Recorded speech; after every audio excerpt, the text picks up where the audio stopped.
Halo, ini dengan Buce. Saat ini saya bersama dengan rekan saya, Andre, yang berasal dari Indonesia Diaspora Network di Rusia. Apa kabar, Andre?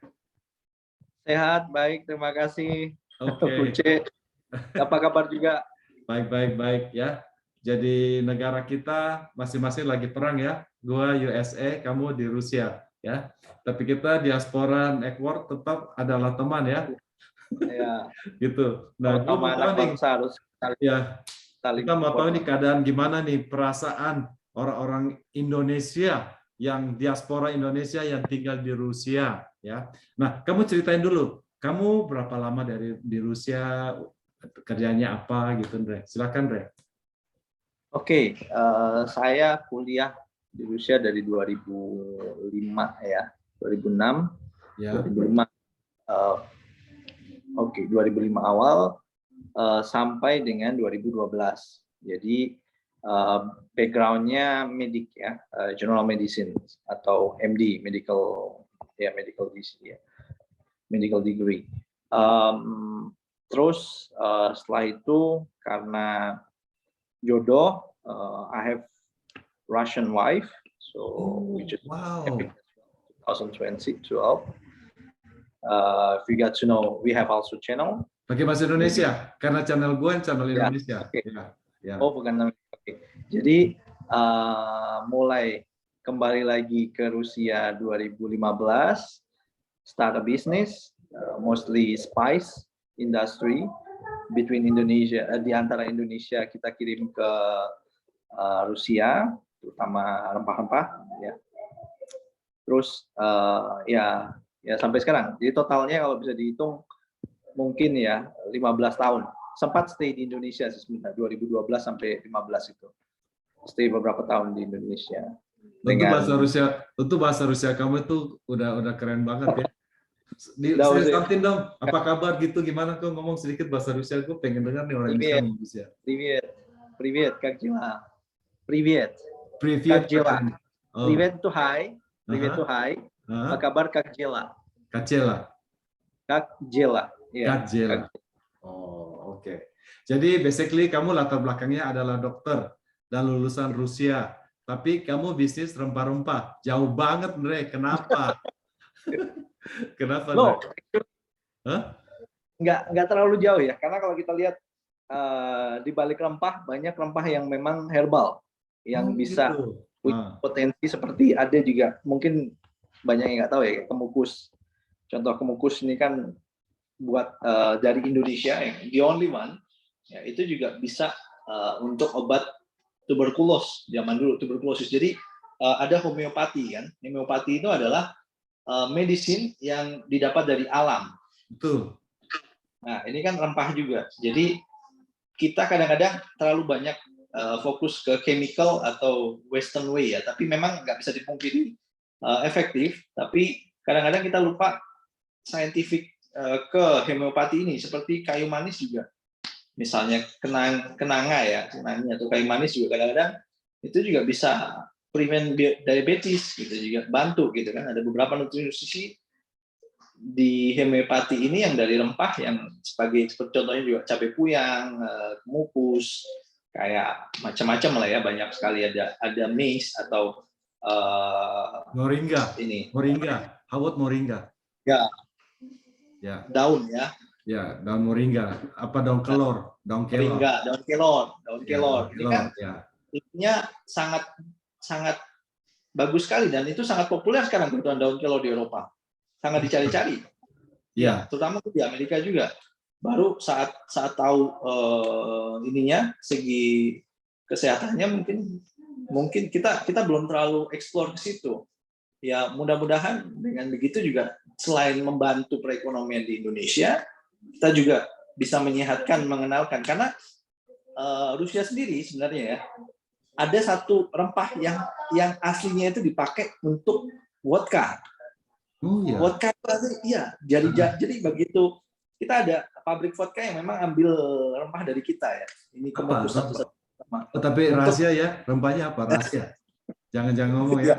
Ya, nanti Nanti itu bisnis lu, kita nggak boleh tahu. Tapi ada pokoknya satu rempah dari Indonesia untuk bahan daripada vodka, betul? Ya, karena betul, karena spice route ini kan hilang. Jadi Ya. Rusia juga punya spice route ya sampai ke Eropa, jalan darat itu kan India, Eropa, ke Rusia sampai ke Eropa Barat.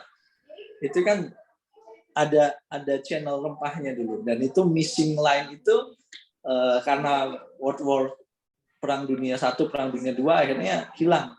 Jadi mereka subside dengan rempah lain. Oh, gitu. Dan itu memang dulu ada efek obatnya mungkin ya, medisnya yang kita juga di situ. Kenapa sih orang dulu buat ramuan seperti itu, akhirnya jadilah sekarang ya salah satunya mungkin. Nah, gue cerita sedikit ya, karena gue kan di Los Angeles, kita kan berbatasan dengan Meksiko ya. Jadi ternyata aku tuh kan suka bingung. Ini makanan itu kan dulu kan kita tahu di sejarah orang Spain itu ke Indonesia untuk cari cengkeh. Tapi kuenya makanan Spain tidak ada pakai cengkeh. Untuk apa dia pakai cengkeh gitu loh? Kecuali kalau kita bikin kue nastar, ada cengkehnya 1 biji di situ, itu kan? Atau cengkeh kita dengar untuk rokok kretek.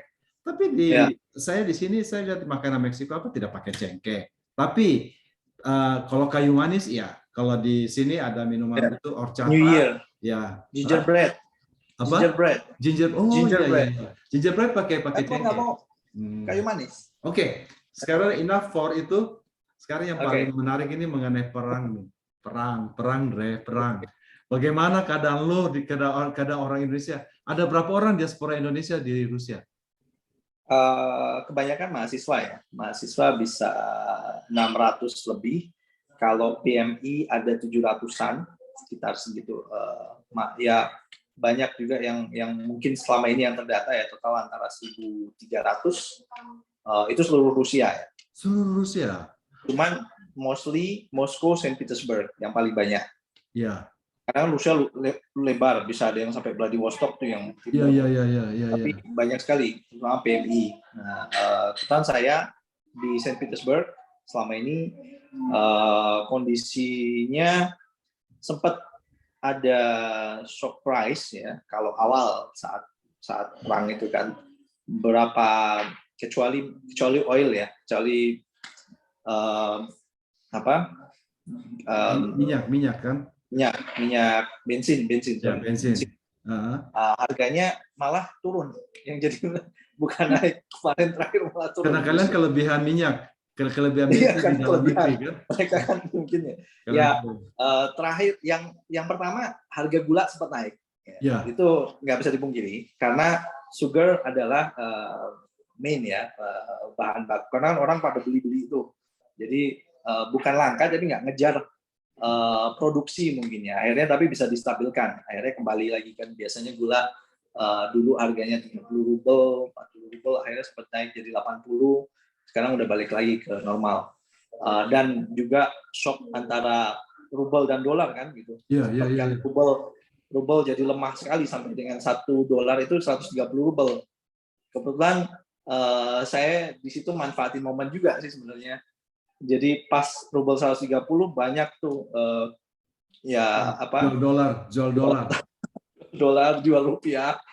Jadi rubel, kita save rubel, sekarang balik lagi jadi untung 2 kali lipat gitu kan.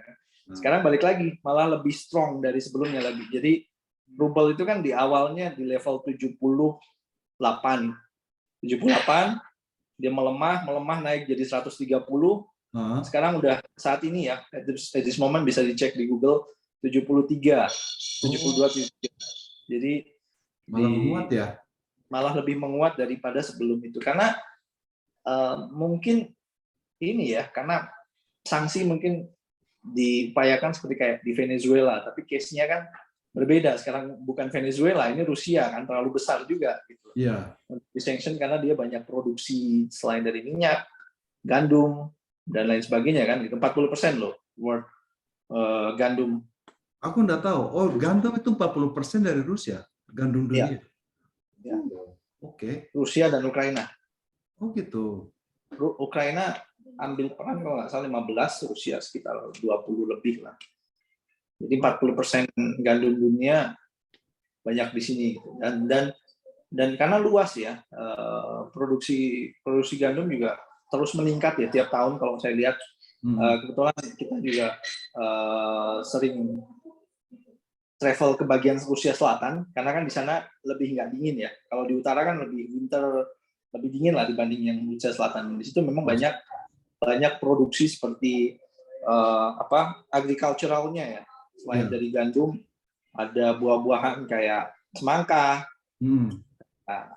Banyak sekali sih, timun, macam-macam, kentang dan lain sebagainya. Jadi kalau dilihat dari stabilan harga, kebanyakan bilang wah ini Rusia disanksi, harga ininya langka barang. Ya secara umum oke. Price-nya yang berubah kemarin cuma gula. Oh ya. Ini juga mengagetkan. Jadi sanksi ini tidak berarti apa-apa untuk kalian? Nggak ada. Harganya sama loh. Kita belanja harganya sama dari sebelum sampai sekarang. Cuman ada beberapa toko yang memang kayak McDonald tutup ya, ya Starbucks McDonald tuh, ya McDonald semua pada tutup ya, perusahaan Amerika ya, Starbucks ya. Starbucks cabut. Tapi yang paling menariknya mereka tetap gaji karyawan. Meskipun tutup, karyawannya masih digaji. Kayak IKEA juga tutup, tapi karena ada aturan di Rusia kan, kalau mereka mungkin close for the moment, tapi mereka belum benar leave. Ada satu perusahaan yang Finland ya, namanya Prisma. Ini retail, kayak di kita itu apa ya? Kayak Alfamart atau Indomart mungkin ya, tapi lebih besar dari Alfamart. Indomart apa ya bisa dibilang?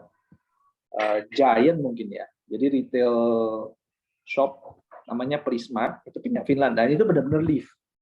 Jadi benar-benar kelihatan banget kalau dia closing karena dia 80% sale.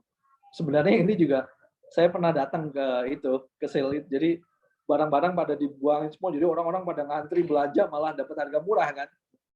Dari 80% diskon. Siapa yang nggak mau ngantri? Apalagi barang-barang closing. Kayak Black Friday lah gitu istilahnya. Tapi semua barangnya kan dikeluarin. Jadi tapi mereka benar-benar live for good. Jadi benar-benar udah nggak akan balik lagi. Kalau IKEA mereka close for the moment. Kalau menurut ya kayak Zara, IKEA, apalagi gitu. Tapi mereka masih gaji karyawan. Oke, sekarang saya kasih gambaran apa yang terjadi di Los Angeles di Amerika. Jadi kita diaspora Indonesia ada 100.000 orang, Re. Kalian 1.300, kita 100.000 orang seluruh Amerika. 60.000 orang ada di Los Angeles di tempat kita ini. Ya, kita paling banyak. Kayak lo di Saint Petersburg ya. Ya, Saint Petersburg. Kita 60.000 orang di sini. Karena negara saya yang sekarang bikin sanction ke kalian kan. Nah, keadaan bagaimana kita di saat ini di Amerika? Ya, bensin naik. Jadi dulunya misalnya kita kan hitungan galon ya. Galon sekitar 3,5 liter lah satu galon ya. Nah, satu galon itu dulu sekitar 3,8 $3,8 per galon. Sekarang jadi 5,9 sampai 6 paling tinggi 6 lah gitu. 6,2. Ada yang 7 juga ya di California. Di California ya. Karena memang mungkin di state yang lain lebih murah. Di Las Vegas lebih murah, tapi kalau di California karena tax-nya ada tax yang lain dimasukkan di dalam bensin, jadi lebih mahal. Jadi yang naik itu bensin. Harga-harga juga naik sebenarnya. Oktan berapa itu? Untuk oktan 92 atau oktan 95? Jadi semuanya, Andre. Jadi kita ada 3 macam kan. Ada untuk Mercy, kalau Mercy gua kan pakai itu yang paling high kan. Terus ada medium, ada paling rendah gitu. Pokoknya kayak type-nya nggak ada tulisan 92, 95, 98. Betul. Iya, gitu. Ada. Jadi 89, 92, 95, something like that gitu ya. Nah, kita 89 dia nggak ada. Apa? Rusia bensin minimum 92. Oh, mantap. Oh, itu nggak. Kualitinya gede ya. 92 itu kalau sebelum sanction ya, itu 49 kalau nggak salah. Setelah sanction 47. Sekarang 45 apa 46. Pokoknya terakhir. Malah setelah sanction malah kalian punya gas lebih murah. Drop ya. Gitu. Bensin lebih murah. Jadi orang-orang Rusia sebenarnya tidak marah. Mereka rakyat lebih happy ya. Ya lebih happy. Ada yang kalau misalnya kerjanya di beberapa produk yang benar-benar live for good, yang nggak happy juga, karena misalnya kayak tadinya bisa jualan, ada teman ya misalnya dia jualan barang Eropa kayak Gucci, tas-tas mewah gitu, mereka saya nggak bisa, jadi mereka harus cari pekerjaan lain misalnya. Ya tergantung ini sih situasinya. Cuman kalau secara umum ya masih bisa survive lah istilahnya. Kan ada substitute ya, meskipun contoh kemarin juga baru dengar ada perusahaan Turki yang siap gantikan McD misalnya, kayak fast foodnya Turki, dari India juga mulai masuk gitu. Jadi kan di sini sanksinya West ya, tapi dari East side-nya Cina, India dan Turki ini masih mau kerjasama gitu. Cuman benar-benar kesulitan dari diaspora ini adalah transfer duit. Apa? Saya kemarin transfer. Apa? Transfer. Karena kan sanksi SWIFT itu kan bikin susah. Jadi beberapa money changer kayak Western Union, kayak Tencent, kayak beberapa money changer yang tadinya bisa kirim dari Rusia straight ke Indonesia, sekarang nggak bisa. Gitu. Jadi PMI yang tadinya mau kirim uang ke Indonesia agak kesulitan sekarang. Terbatas. Oke. Itu negatif efeknya lah untuk warga Indonesia di sini. Nah, overall kalau kita di Amerika saat ini overall lapangan kerja meningkat. Jadi lapangan kerja lagi naik ini sekarang. Malah susah cari pekerja gitu loh di Amerika saat ini ya. Kalau kalian bagaimana? Lapangan kerja terakhir nggak lihat perbedaan ya, masih sama aja ya. Sama aja.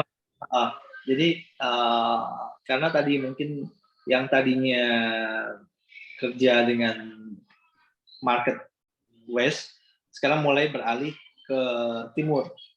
Jadi ada beberapa company yang hampir tiap hari. Kebetulan kita juga kan bisnis ya, punya asosiasi juga kan pebisnis orang Rusia juga.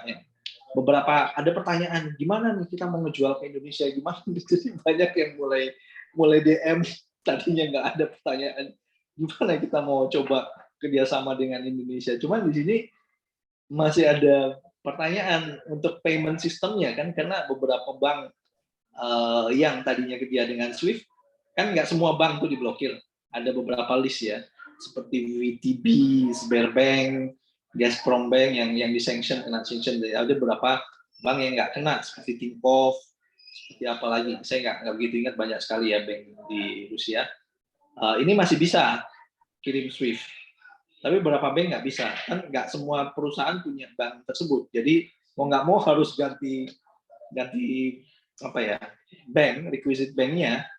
Dan itu juga ya cost lagi. Jadi ya lebih banyak yang mulai tanya kerjasama dengan Asia. Bahkan salah satu retail yang saya tahu X5 Group, ini menarik, mereka mulai DM beberapa petani Indonesia loh. Saya ada buktinya kemarin di asosiasi ekspor impor. Mereka DM petani pakai bahasa Inggris, butuh ini. Jadi petani mulai tanya kan kita, oh ini Pak bahasanya apa gitu, syaratnya apa gitu. Lu bisa jadi terjemah dong. Kau bisa menjadi perantara dong, kan? Translator ya. Bre, kalau Bank BNI nggak ada di Rusia ya? Belum ada. Belum ada ya. Nah, saya ceritain kalau kita kayaknya bank yang paling kelihatan dari Indonesia punya itu ada satu di New York, Bank BNI. Dan gue kan warga negara Amerika. Gue bisa buka bank account di Jakarta, dibantu dari Bank BNI New York pakai kartu diaspora, Andre. Gitu. Barangkali itu adalah a good chance untuk Bank BNI untuk buka di Moskow ya. Harusnya ya, Andre. Harusnya. Nanti untuk substitut kekosongan tadi, mudah-mudahan ke depan Indonesia juga harusnya bisa nambah situ kan. Karena bisa transaksinya kan susah ya sekarang. Transaksinya susah kan, mau kirim ke dalam rupiah gitu kan susah ya. Karena dari PMI 1.300 tadi ya kan, mahasiswa juga kadang-kadang demand untuk kirim rupiah masih ada. Yang biasa tadi kan PMI mereka kerja di sini dapat rubel, mereka perlu kirim rupiah ke keluarga kan gitu. Sekarang sedikit kebingungan. Kadang-kadang pakai kripto, tapi kadang-kadang kripto juga sudah terblokir. Sempat pakai kripto ya, cuman ya macam-macam lah, susah sekarang. Jadi biasanya umumnya kalian pakai bank apa? Apa tidak ada Citibank atau apa gitu di Rusia? Kan itu lebih itu. Citibank ada. Kenapa kalian tidak pakai itu? Citibank kan ada di Rusia dan ada di Indonesia. Nah, masalahnya tadi SWIFT tadi. Jadi tidak boleh. bermasalah. Terus bagaimana pendapat lo dengan G20 nih? Nah, ini kan di Indonesia ini lagi dua pihak nih ya. Kayaknya banyak orang Indonesia lagi berpihak pada Rusia instead pada Ukraine ya. Kalau di Amerika tentu ya of course lah, tentu Ukraine kan, karena kita kan di Amerika ya. Nah, gimana? Newsnya set dari sana ya, American newsnya lebih condong ke Ukraine kan. Gitu. Of course. Ya, menurut saya sih kita tahu lah ya, kita punya naluri juga gitu loh. Which one is logic? Yang mana yang lebih logis kan terhadap kasus ini kan gitu. Kita bisa amati dari beberapa kejadian-kejadian sebelumnya dari sejarah, karena sebenarnya perang yang terjadi ini orang baru tahu yang kemarin. Yang dulu nggak ada yang tahu. Padahal 8 tahun. Ceritain dong. Ceritain Re. Jadi back to the history ya. Ini my version ya. Jadi analisa saya juga melihat bagaimana situasi di Donetsk atau Luhansk, kan ini sebenarnya Donbas region. 2014 itu terjadi revolusi Maidan di Ukraine. Maidan. Oke, ada satu, mungkin bisa di Google ya, Oliver Stone, ya, satu sutradara Amerika, Oliver Stone, yang tentang Ukraine on Fire. Oke, kenapa itu? Nah, ini bisa jadi salah satu untuk belajar histori lah ya, belajar sejarahnya. Oke, ada movie Ukraine on Fire, itu movie ya? Ukraine on Fire. Ya, oke. Ya, itu Oliver Stone, bisa boleh tahu lah background-nya sebenarnya kenapa. Ini dari 2014. 2014 itu kan aneksasi Crimea juga kan gitu ya, Crimea. Ingat. Jadi sejak 2014 kita di Rusia itu kan sempat ada referendum Crimea yang menyatakan bahwa Crimea ini memisahkan diri dari Ukraina, dan di situ hampir 100% ya voting bahwa ingin masuk ke Rusia tanpa ada satu tetes darah tuh, no war at all, ya kan? Semua dunia juga mengetahui itu, dan itu setelah kejadian revolusi di Maidan. Jadi Maidan ini ada satu organisasi yang memang kalau menurut saya itu agak rese ya. Jadi kayak demo-demo tapi funded demo, bukan real demo, bukan by people, tapi by someone else yang funded. Karena sampai ada sniper juga. Jadi memang orang ditaruh di suatu tempat, sniper yang dituduh polisi. Sebentar deh, aku mau clarify dulu. Ini orang demo di Rusia apa demonya di Ukraina? Di Ukraina. Oke, kamu bicara bahas Ukraina. Nah, yang memisahkan diri ini salah satu negara bagian dari Ukraina, betul? Betul. Namanya apa negaranya lagi? Crimea. Crimea ini adalah negara bagian dari Ukraina, dan dia memisahkan diri dari Ukraina kembali ke Rusia, betul? Betul. Dan hampir 100% orang-orangnya adalah orang Rusia, betul?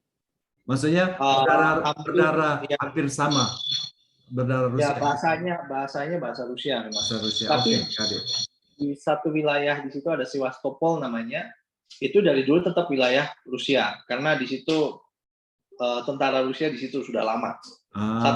Satu titik di Crimea tersebut. Oke, Crimea. Jadi mungkin setelah Maidan itu kan sempat ada, kalau bisa dibilang beberapa waktu ya, saya nggak ingat berapa bulan, berapa lama, semacam vacuum of power karena presiden yang sebelumnya turun, Yanukovych, belum ada pengganti nih, belum ada referendum, jadi kosong. Nah, disitulah momennya saat Crimea itu melepaskan diri karena Ukraine sempat kosong sampai kalau nggak salah di awal 2015 ya, 2015 baru digantikan oleh Poroshenko, presiden yang diangkat presiden baru kan. Nah di situ sempat juga dibantu oleh Joe Biden kan, Joe Biden juga datang tuh 2015 situ ke Ukraine. Nah, disitulah mulai ini mungkin ya dari dulu, dari zaman Hollywood, Amerika sama Rusia kan selalu ya, Amerika dan NATO, saingan ya. Saingan Amerika dan NATO, Rusia dengan Sovietnya ya selalu jadi clash gitu kan. Karena juga balik lagi juga sebenarnya ini mulai dari percikan api awal ya, percikan api yang lebih. Tapi sebenarnya kan percikan api yang jauh sebelum itu kan juga pernah dengan NATO, konfliknya dengan NATO. Yeah. NATO itu dibuat untuk keamanan melawan Soviet kan. Betul. Kekuatan NATO, tapi artinya dia untuk defense. Tapi kan sepanjang sejarah NATO selalu bertambah aliansinya. Padahal sudah ada perjanjian tahun 90-an ya kalau salah, itu untuk tidak bertambah lagi gitu. Tapi NATO selalu bertambah terus, semakin dekat nih ke border Russia kan gitu. Kita let's imagine kalau NATO misalnya ya, kalau taruhlah Switzerland yang dekat, yang berbatasan yang kalian kan Switzerland, Finlandia dengan itu. Yang berbatasan Finlandia, Estonia, ya tadi Ukraine, Belarus. Switzerland tidak? Swiss enggak? Swiss enggak. Mungkin ini Denmark ke sana kali ya. Oh ya. Oke, jadi back lagi to the story tadi, karena perpanjangan itu kan sudah dari zaman Soviet kan kita udah ada deal nih. Lu bolehlah, bikin NATO tapi jangan deket-deketin ke ini, karena kalau Putin, kita bahas ya, Putin bilang kan kalau lu di Ukraine, lu bisa nembak senjata 4 menit nyampe Moskow. Betul. Seperti itu kan, kita juga untuk react defense juga kan lebih bahaya dong gitu. Taruhlah, harus ada buffernya, harus ada buffernya, betul. Setidaknya lo agak jauh lah gitu. Nah, ternyata selama ini ada karena yang bikin Rusia marah ini, Ukraina itu sering ngadain training, bahasanya training ya, dengan NATO. Jadi seperti yang kita tahu, makanya banyak senjata-senjata NATO ada di Ukraine.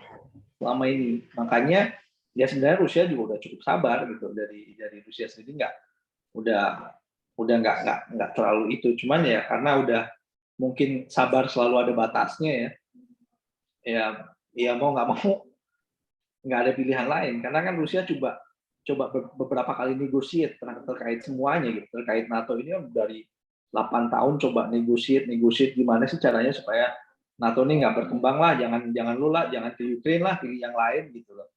Ya sih nggak masalah gitu, coba Finland atau mana nggak masalah, tapi jangan lu ke Ukraine lah, karena kalau menurut Rusia ini Ukraine ini kayak kakak kandung gue sendiri kan, satu rumpun gitu loh. Gitu, jangan sampai lu panas-panasin kakak supaya bisa ya tadilah nyerang gua gitu. Misalnya taruh senjata di situ, senjata nuklir. Apalagi kan kita kenal teknologinya Chelyabinsk. Yang nuklir itu kan juga dangerous gitu, terlalu dekat dengan Rusia kan gitu. Chelyabinsk itu kan gitu. Makanya kita ngomong juga weaponnya bukan hanya missile roket biasa, tapi ini nuklir weapon gitu kan. Tinggal jatuh ke NATO, di research ulang kan jadi teknologi wow gitu. Nah ini yang dikhawatirkan sebenarnya dari awal sih. Ya itu salah satunya. Ini selain dari attack ya, kenapa Rusia mulai start operation militer, saya nggak bisa bilang invasion ya. Kalau invasion itu kan lu ngebom 3 hari rata tanah, atau lu bunuhin aja semua masyarakat atau habisin sumber energi yang ada di sana gitu kan, sama energy source-nya dulu kan. Biasanya kalau mau invasion kita ya udah listriknya matiin, airnya matiin, ya udah orang kelaparan dulu, baru kita invade kan gitu. Kalau di sini kan makanya lama sekali. Polanya yang dilakukan Rusia kan nggak langsung drop gitu. Padahal dia bisa aja pakai pesawat ngebom, hancur semua, selesai. Kenapa nggak seperti itu? Kenapa sangat lama gitu kan? Makanya yang dilakukan adalah coba, kita udah coba dari awal pun saat speech-nya Putin bilang kita siap tampung masyarakat sipil gitu, karena targetnya Rusia itu demilitarize sama denazificate. Nah ini juga menarik, bisa diterjemahkan, Re. Demilitarize artinya membuat supaya militernya tidak dilumpuhkan ke militernya. Yang kedua apa? Yang kedua apa, Re? Suara lu agak besar, Re. Suaranya agak besar. Yang kedua. Denazifikasi, kalau bahasa denazifikasi itu ada paham sendiri yang Nazi, ya kita bisa bilang neo-Nazi. Ya. Ini paham jauh ya. Ini namanya SS Group yang dari zamannya Jerman ke Ukraine itu masih sisa ya. Ini adalah salah satu special force dari Nazi, yaitu pemimpinnya Stefan Bandera. Ya. Bisa Google lah, lu tahu lah Stefan Bandera siapa, apa termasuk efeknya ke Polandia. Di Ukraine 2014 dia dinobatkan jadi pahlawan. 2014. Padahal, oke, sebentar. Tahun 2014 ini tokoh Nazi ini. Ya. Setelah Maidan 2015, 2015 setelah si Poroshenko jadi presiden tuh. Namanya siapa? Poroshenko presidennya Ukraine 2015. Bukan yang nasinya itu, Andre. Suaranya agak keras, Andre. Stefan Bandera. Stefan Banderas. Oh, gitu. Bandera. Ya.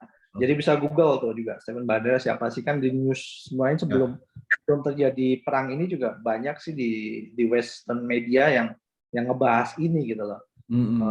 Azov Army, Stefan Bandera followers, ada sampai lagu-lagu lah di sekolah, anak-anak diajarin.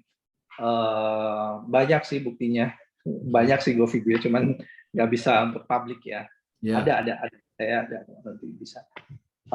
Intinya mulai ada ya tadi, berarti kan kita membuat suatu kaum untuk bikin mereka hate dengan Russia itu sebenarnya cukup 8 tahun ini kan udah ada, ya bukan 8 tahun, bisa dibilang 20 tahun ya sebenarnya. Semenjak pecahnya Soviet itu kan udah mulai banyak hit dari Ukraine sendiri yang padahal mereka dulu perang dunia kedua, mereka kan apa ya? Ukraine bagian daripada Rusia. Bagian dari Rusia kan attack sama Jerman. Soldier by soldier perang loh melawan Nazi ini kan. Iya, betul, melawan Nazi. Akhirnya paham Nazi itu muncul. Terutama di bagian tadi Azov, ada ya banyak lah. Jadi kalau bisa balik lagi ke sejarah, ini versi gua ya, versi saya. Jadi balik lagi ke sejarah, lebih harus tahu kenapa mulai ada paham ini gitu, neonazisme di sana. Saya nggak memungkiri juga bahwa di Rusia juga ada. Ini bukan hanya di Ukraine. Neonazi ini bukan hanya di Ukraine. Di Rusia juga ada. Ada. Oke. Dan sempat banyak ditangkapin juga, Fesri. Ya, di Amerika juga ada. Kalau kita banyak itu white supremacist. White supremacist. Gitu. Ya. Di LA, kebanyakan di daerah Texas apa gitu. Ya. Fasis kan, fasis. Ya, dari fasis ya. Jadi kalau lihat Asian like us, muka Asia, saya pernah ke Crimea itu gila, serem juga, diginiin mereka. Sama orang Asia gitu. Karena kan kelihatan muka kita kan muka asing. Ya. Of course mereka pasti anti dong, asing lu jangan datang ke tanah kita. Buat mereka bukan ras mereka, bisa diapa-apain terserah. Tapi untung waktu itu Crimea sudah jadi Rusia, jadi masih a little bit safety lah ya. Tapi masih ada. Bahkan terakhir banyak juga di Crimea ditahan. Jadi paham ini yang menurut Rusia dia sangat anti. Janganlah lu Nazi, kita di sini di Rusia pun ada 100 bahasa berbeda atau budaya berbeda ya, karena ada banyak sekali budaya kan gitu loh di Rusia. Jadi let's unite gitu loh. Jangan meskipun muka face kita beda, bukan berarti kita bukan manusia kan gitu kan. At least we are the same human being gitu.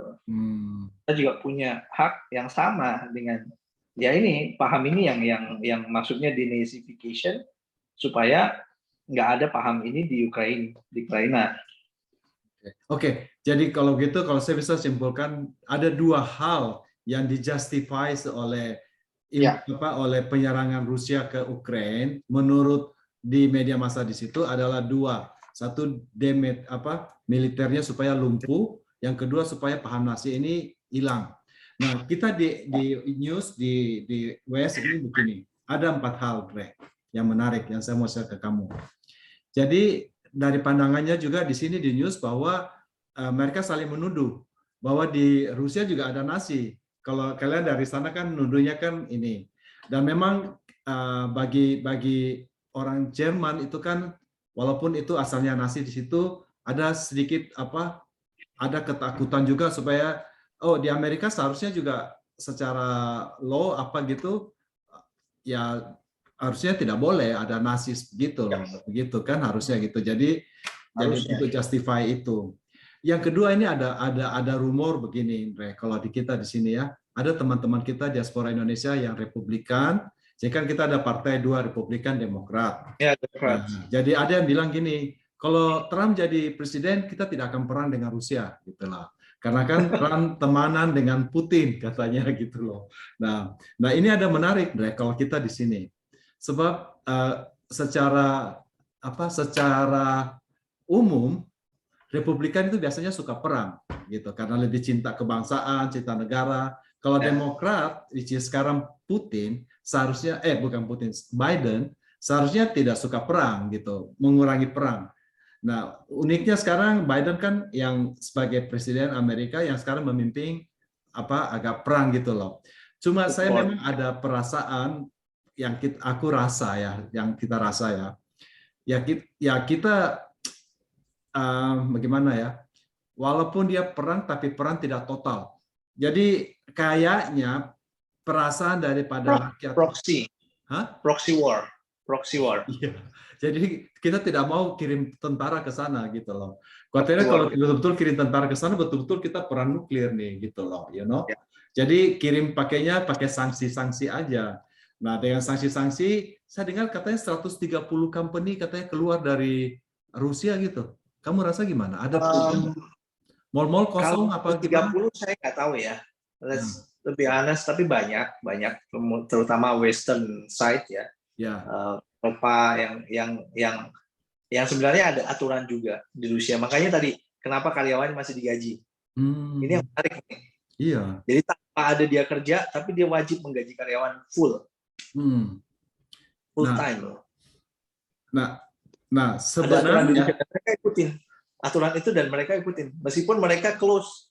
Bukan berarti kan ada indikasi bahwa mereka akan return back. Hanya untuk sementara, close untuk sementara aja. Jadi bukan leave for good, hanya beberapa yang benar-benar leave seperti tadi contohnya Finland.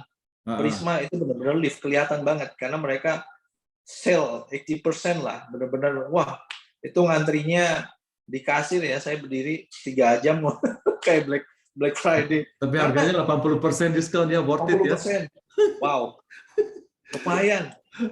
Jadi cari-cari barang yang masih banyak yang bagus-bagus tuh udah laku duluan gitu, makanya ya udah borong aja apa aja. Pokoknya yang selama dapat mau nggak mau pasti lebih murah daripada harga aslinya kan? Ya. Nah kita di Amerika ini kan mau tidak mau juga untuk yang barang murah ini kan tenaga kerja Amerika kan mahal ya. Jadi pasti barang produk Amerika kan mahal, Andre. Tapi jadi banyak barang-barang yang datang dari Cina, tentu of course. Maksudnya di Walmart, di 99 Cent, even Trump punya dengan Ivanka juga mereka punya pabrik banyak di Cina. Bikin barangnya di Cina gitu loh, kirimnya. Dari zamannya Nixon kan ya, yang dari zamannya Presiden Nixon kalau nggak salah. Iya, karena Nixon mengunjungi pergi ke Cina kan, ke sana buka ya.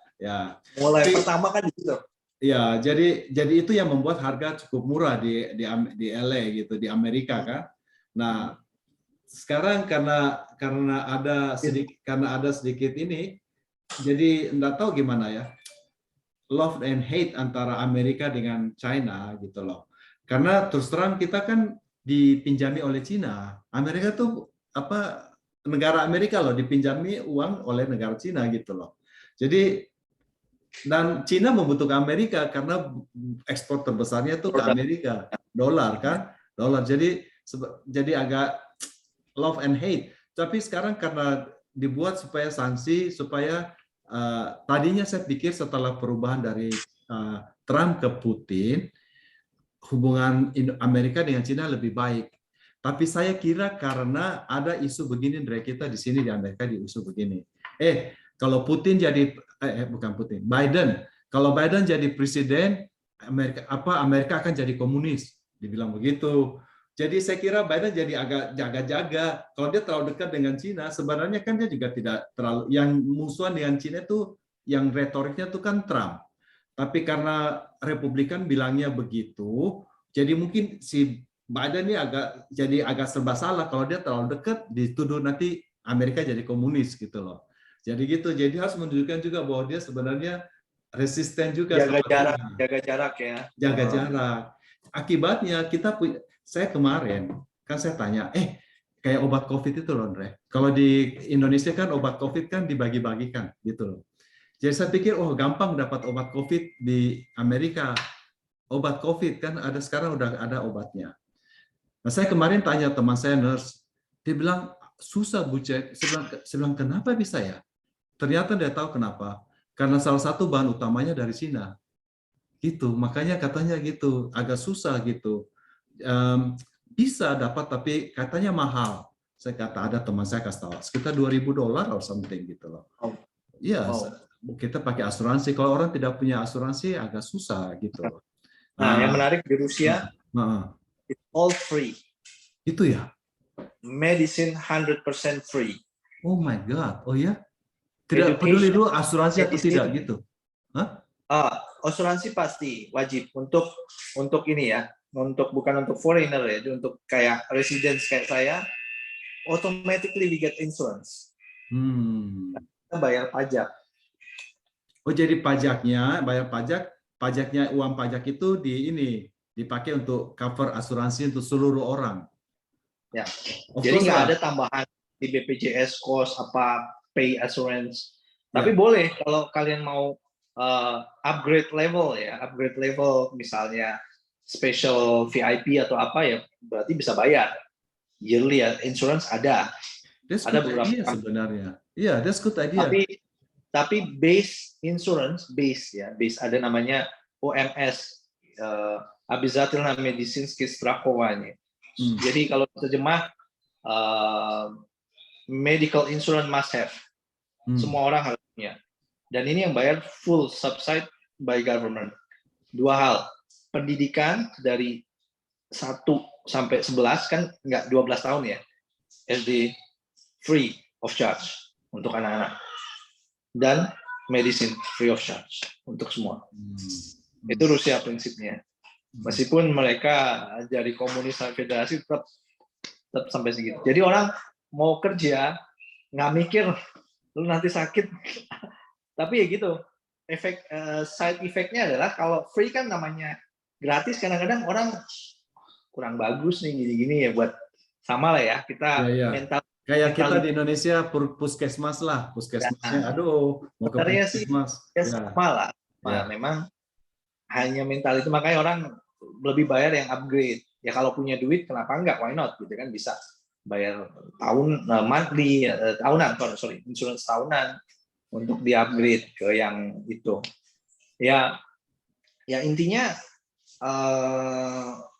sangat terasa 15 tahun gue di Rusia. 15 tahun lalu ngelihat Rusia tuh gimana? Iya. Sama sekarang lihat Rusia gimana? Wow. Gimana Andre? Ceritain Andre. Bedanya apa Andre? Jadi dulu itu lebih apa ya? Lebih kurang open ya. Jadi kayak sebenarnya kayak restoran Jepang, kalau let's say restoran Jepang itu baru ada misalnya 7 tahun terakhir atau 8 tahun terakhir. Sebelum itu nggak ada masak-masakan Jepang. Dia lebih ke tradisional. Mereka lebih close. Dan jalan dulu masih banyak yang belum ada high toll speed ya, road atau under tunnel ya sampai bawah.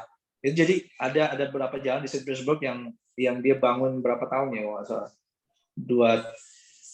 5 tahun, oke. Jadi dia benar-benar bawah laut, di atasnya kapal pesiar lewat. Yang Imagine. bener loh, ada Iya. tol di bawah laut, ada tol di Iya. bawah laut. Lu ada di Iya. Rusia, ada di Rusia. St. Petersburg. Jadi Kita benar-benar nggak ada. underground Kita sekali. ada. Jadi kita Oh ya, turun di atas, kita kapal lewat ya, kita lagi lewat, lihat nih kapal lagi lewat gitu ya. Kita di bawahnya. wah, keren banget, Re. Gila. Keren banget. Kayak lu kayak ada tabung begitu dong, gitu ya. Iya, dia memang benar-benar dalam sekali. Dan ini wow gitu. Jadi banyak sekali, lihat lah ya dari infrastruktur ya, taruhlah. Ada juga yang namanya Lahta Building. Itu sekarang mau nyaingin yang Lahta ketiga, ini akan lebih besar dari Burj Khalifa, punyanya Gazprom tuh. Lebih tinggi dari Burj Khalifa mereka mau bikin. Maksudnya bangunan tertinggi di dunia gitu. Iya. Mau lebih tinggi lagi. Lebih tinggi lagi. Bayangin bagaimana dia bangun infrastruktur seperti itu kan, meskipun mereka tetap maintain old building ya, kayak di belakang kayak Kremlin. Kan dulu ada aturan beberapa gedung nggak boleh lebih tinggi dari ini kan, main building di center kan. Tapi di beberapa wilayah mereka bisa bikin seperti itu. Jadi memang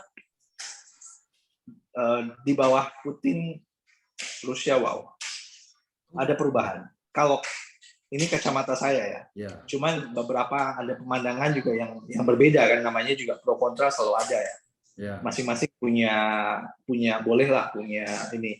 Yang penting kita orang Indonesia kan tetap ya sama-sama anak bangsa. Terus terang kita kan netral, kita terus terang walaupun mungkin kita warga negara Amerika, Rusia, kita terus terang sebenarnya netral gitu kan.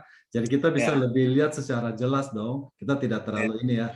Jadi menurut kamu di bawah Putin lebih bagus. G20 oleh presiden kita udah pasti kita ambil posisi netral, karena nggak boleh kita ngikutin sanksi juga kan, banyak kan Western pemerintah nggak mau nih Rusia nggak boleh datang gini gitu kan.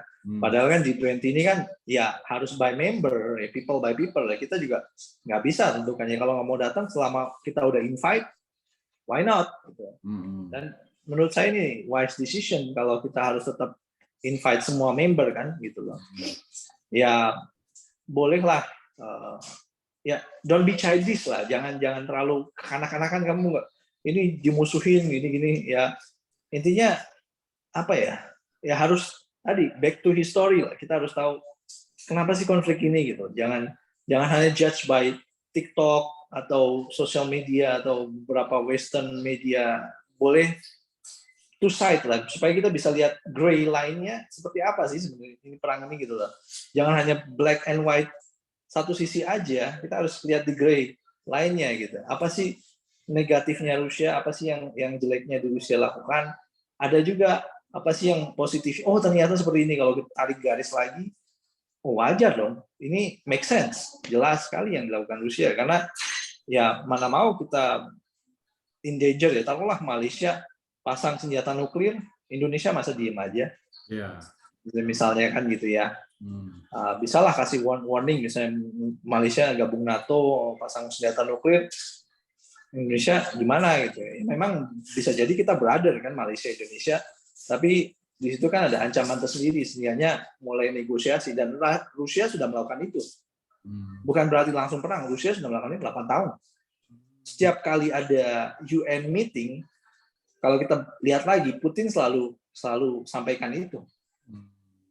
Tolong jangan Ukraine, tolong please don't touch Ukraine. Secara umum, ini kan beda antara kita kan bisa ngomong masalah media massa yang punya pemberitaan dengan perasaan orang di antara kita ngomong gitu. Di antara kalian gimana? Jadi secara umum sebenarnya orang-orang tidak terlalu mendukung Putin kayaknya penyerangan ke Ukraina. Perasaan orang-orang di bawah, perasaan kamu gimana?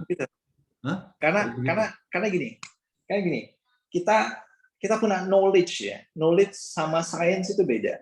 Kenapa? Knowledge itu sesuatu hal yang right or wrong, yang bisa kita menilai, justify either atau ini benar atau ini salah kan, itu dengan knowledge. Jadi kita bisa pahami. Karena kita dapat knowledge itu kalau kita udah punya failure. Betul. Kita udah gagal, kita paham kegagalan itu. Meanwhile, menurut pribadi saya ya, Western side selalu dipimpin oleh orang yang hampir nggak pernah gagal. Ya kan? Mereka goes to college, mereka nyampe beberapa posisi tertentu, mereka selalu sukses, selalu perfect, kalau bisa dibilang. Yeah. Masuklah ke pemerintahan, masuklah orang-orang yang selektif ini di ini. Nah, oke, mereka punya ilmu pengetahuan yang bagus, tapi dari tadi mereka belum pernah gagal. Sedangkan Rusia kenapa? pernah gagal. Gagal gimana maksudnya? Gagal istilahnya, let's say ginilah, Rusia pernah belajar dari kegagalan. Contoh, Soviet jatuh, runtuhnya Soviet, ini salah satu kegagalan. Artinya dari pemerintahan Rusia yang nggak bisa memanage sebuah pemerintahan karena terlalu besar sekali kan, jadi akhirnya jadi federasi. Ini satu kegagalan. Jadi Rusia belajar dari kegagalan itu, ya kan? Kalau kita lihat Amerika pernah nggak fail seperti Rusia misalnya, historinya? Ya pernah mungkin krisis ekonomi, tapi bisa fail out. Tahun 20 waktu zamannya itu, ya 1930 krisis ekonominya itu waktu itu ya. Ya. Terus juga ekonomi saya, makanya world economy bisa dikontrol oleh Amerika kan gitu. Jadi yang menurut saya pribadi, person in charge-nya yang ada sekarang adalah istilahnya apa ya? Mereka lulusan university yang ternama di States ya. Mereka kalau bisa dibilang cum laude ya. Orang-orang yang di pemerintahan ini pasti selektif cum laude. Ya. Nah, disinilah mereka punya nilai yang bagus, tapi bisa jadi mereka tidak ada knowledge yang bagus. Maksud kamu perbedaan antara knowledge dengan wisdom gitu loh. Dengan wisdom kan diciptakan karena pernah jatuh bangun gitu ya. Ya, wisdom. Otak dengan wisdom itu kan beda. Knowledge dengan wisdom itu beda. Ya. Knowledge dengan beda. Jadi di sini ada yang kurang. Sementara di Rusia lu kalau hidup ya harus punya itu, punya knowledge, punya wisdom. Karena ya iklim di sini ekstrim juga sih ya, selain dari ininya. Makanya waktu blokade Leningrad 3 tahun diblok dengan musim winter gitu, mereka harus belajar survive. Gimana caranya nih? Ya. Mentalnya Russian sendiri seperti itu. Terakhir, Andre. Oke. Rusia kan dikenal sebagai asalnya komunis. Even China belajar dari Rusia sehingga menjadi negara komunis. Ya. Asalnya komunis. Gue sampai sekarang bingung. Rusia sekarang ini apa sih namanya, komunis apa federal atau gimana? Masih boleh gereja, bisa muslim, bisa ke masjid atau gimana? Bisa keagamaan, meskipun ya komunisme memang banyak ya kalau kita belajar sejarah juga memang melarang keagamaan, tapi masyarakat sendiri kan masih diam-diam. Masyarakat agama sendiri kan masih ritual diam-diam. Yang ke gereja diam-diam, yang ke masjid juga diam-diam, sampai juga sempat ada yang most populer sejarah ya, ada hubungannya dengan pemerintah kita, dengan Pak Soekarno. Saat masjid jadi gudang, beliau datang, wow, itu Masjid Biru di Saint Petersburg yang dibuka karena request by Soekarno, itu zaman Soviet. Ingat, masih ada juga ritual berarti kan. Selama ini ya memang ada etnik tertentu yang masih menjaga itu gitu loh. Mau nggak mau, meskipun mencoba memadamkan agama, tapi agama itu akan tetap ada. Enggak, kalau sekarang bagaimana? Saya mengerti dulu. Sekarang free. Sekarang free. Really fully support by government. Jadi sangat mendukung sekali. Jadi gereja banyak, gereja baik Katolik, baik Ortodoks, baik masjid itu dibiayai oleh pemerintah. Gitu. Banyak. Gitu ya. Jadi sekarang namanya bukan negara komunis lagi, negara apa namanya? Bukan. Federasi. Apa negara apa? Federasi federal ya. Jadi gabungan sama kayak Amerika ya. Gabungan sama di United States juga. Sama dengan kita di United States. Ya. Lebih gitu. Kita kan ada federasi. Federasi. Ya, ada state-nya, betul. Oh. Jadi ada yang namanya negara Tatarstan, dia juga punya presiden. Oh gitu. Nah, di Rusia ada 2 presiden, satu-satunya ya. Presiden Tatarstan punya di Kazan itu ada presiden juga. Tapi dia Tatarstan. Tapi dia under Russian Federation. Oh begitu. Jadi apa ya? Adapted lah. Oke. Jadi apa sih kalau kita mau officially kalau kita mau bilang Rusia gimana? USA? Federasi Rusia. Hah? Federasi Rusia. Bilangnya apa? Federasi Rusia. Iya. Oh, Federasi Rusia. Makanya RF bahasa Inggrisnya Russian Federation. Oh, gitu. Itu yang correct way to say about Rusia ya. Russian Federation. Ya, RF biasanya. RF ya. Oh, gitu. Wow. Oke, menarik ya. Oh, jadi kalau di sana sendiri ada berapa gereja Indonesia yang kamu tahu? Ada berapa? Ada berapa gereja Indonesia saat ini di Rusia? Gereja Kita Indonesia ada yang ngomong bahasa Indonesia. Romo Baltasar juga orang Indonesia ya. Iya, saya kenal beliau. Katolik gitu kan? Katolik kan ada. Terus? Oh, kenal. Tahu. Beliau udah 20 tahun. Iya, saya tahu. Itu ya kayak orang dari timur, kayaknya mukanya dari timur. Betul, betul. Ya. Ada juga Romo di Moskow. Ada juga di banyak ini dari Indonesia juga yang di saya lupa dulu Stalingrad namanya. Ya beberapa negara lah, banyak di beberapa negara bagian, ada beberapa kota ya. Cuman totalnya saya nggak hafal, tapi banyak sekali tempat ibadah. Kalau kamu sendiri Muslim kan? Kamu Muslim ya? Ya. Kalau masjidnya ada berapa banyak di sana? Di Saint Petersburg sendiri, Saint Petersburg. Kita nggak bicara musola ya, masjid ada 5. Wow, ada 5. Dulu saya pertama kali datang cuma 1. Sekarang ada 5. Sekarang ada 5 big masjid. Jadi ada Masjid Senayan, Krasna Selo, ada banyak. Tapi itu belum lagi musola. Ada lagi juga musola-musola. Oh banyak ya. Jadi sekarang untuk beragama bisa di Rusia ya, gitu ya? Bisa. Bisa. Dan itu sangat supported, sangat didukung. Jadi kegiatan-kegiatan agama itu pemerintah biasanya ada biaya tersendiri lah untuk itu, untuk mendukung itu. Karena ya, let's say tanpa itu ya kita nggak bisa memanusiakan manusia kan. Kita harus jadi manusia yang gimana manusia. Dengan gereja Ortodoks Rusia? Banyak tetap paling kuat ya? Iya, paling prioritas. Hampir 70% lah ya, 70 lebih. Okay. Yang kedua Muslimnya 20 sekian, sisanya beberapa negara agama lain, termasuk Buddha, Hindu, ada juga wihara. Ada wihara di itu di Rusia ada.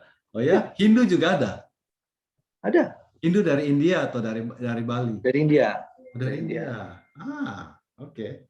Jadi ada juga. Kita di LA. Kita di LA ada 100 gereja Indonesia di Los Angeles saja. Nah, kita ada organisasi yang menaungi namanya BKS, saya di situ, Badan Kerjasama Gereja-Gereja. Kalau 2 masjid besar Indonesia, kemarin ada Masjid Al-Tahir yang dibangun oleh keluarganya itu, Erick Thohir. Dia nyumbang $1 juta, Bre, dibangun masjid itu. Terus ada satu lagi di San Bernardino. Beliau juga ke Rusia nyumbang. Suatu saat ke Rusia juga. Terus kalau di LA bukan sekolah di Rusia, men. Jadi ya berarti kita yang sekolah di Rusia nanti nyumbang kebalik nih. Iya, kalian yang di sana yang nyumbang. Ya. Oke, Bre, terima kasih. Kita udah berbincang-bincang, saling membagi story, walaupun negara kita lagi perang. Iya. Official negara Amerika di Rusia perang, dan kita diaspora Indonesia kita kan satu ya, kita tidak perang ya. Untuk negara kita berjuang maksimal. Ya, moga-moga kita berdoa ya. Saya sangat benci sekali dengan perang ini. Aduh, sebenarnya kita juga tidak mau ya. Aduh, kita by the way juga sekarang lagi pengungsi Ukraina kan lagi ini mereka tidak bisa masuk. Saya dengar mereka banyak terbang melalui Meksiko. Rencananya mau border masuk dari border. Ini lagi lagi dibicarakan pemerintah nih. Sangat menyedihkan ya. Jadi kita juga harus belajar lah dari kondisi perang apapun. first thing first adalah koridor untuk people. Ini yang perlu diperhatikan. Makanya human corridor untuk sipil itu sangat penting sih, kondisi perang apapun, karena sipil itu bukan, ya mau nggak mau ada efeknya. Betul. Kita nggak tahu, karena ini terlalu banyak konspirasi atau ya declassified juga.